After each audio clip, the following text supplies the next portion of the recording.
Hello అండి. ఎప్పుడు G school అయినామే కానీ ఈసారి చూపిస్తాను చూడండి. యాక్చువల్గా ఏంటంటే మా బాబుది చేంజ్ చేద్దాం అనుకున్నాం కదా, ఒకసారి విజిట్ చేద్దాం అన్నట్టుగా చూసాము. సో అది ఫస్ట్ గేటు, అది అయిపోయిన తర్వాత ఇక్కడ సెకండ్ గేటు, అది అయిన తర్వాత థర్డ్ గేట్ నుంచి ఎంట్రీ అన్నమాట.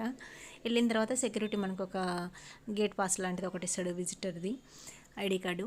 సో అది తీసుకొని లోపలికి వెళ్ళాం మేము. ఇదంతా మనకి గ్రౌండ్. అసలు మనం ఎవరైనా సరే పేరెంట్స్ వచ్చిర్రు ఒక అడ్మిషన్ కోసం దీనికోసమైనా వస్తున్నారు అని అంటే ఈ గ్రౌండ్ చూసే ఇంప్రెస్ అయిపోతారండి. అంత పెద్దగా ఉంది అసలు ఆ గ్రౌండ్ అయితే. ఆల్మోస్ట్ ఇది అంతా ఒక 10 ఎకరాస్ ఉంటుందో ఏమో కానీ అసలు చాలా పెద్దగా. లోపల కూడా చూడండి భలే లగ్జరియస్గా ఉంది.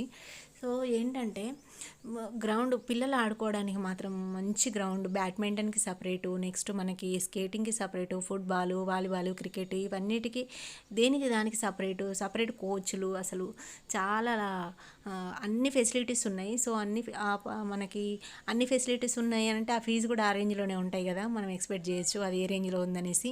మినిమం మనకు 1 lakh చేంజ్ వస్తూనే ఉంటుంది, అది కామన్. ఇంకా కాకపోతే ఏంటంటే పిల్లలు ఆడడానికి మాత్రం చాలా స్కూల్ బిల్డింగ్ అనేది అన్ని స్కూల్ లాగానే ఉండొచ్చేమో కానీ గ్రౌండ్ మాత్రం అసలు ఏ స్కూల్లో ఏ సిబిఎస్ స్కూల్లోనైనా సరే ఈ గ్రౌండ్లో హాఫ్ గ్రౌండే ఉంటుంది, ఇంత గ్రౌండ్ అయితే ఉండదు.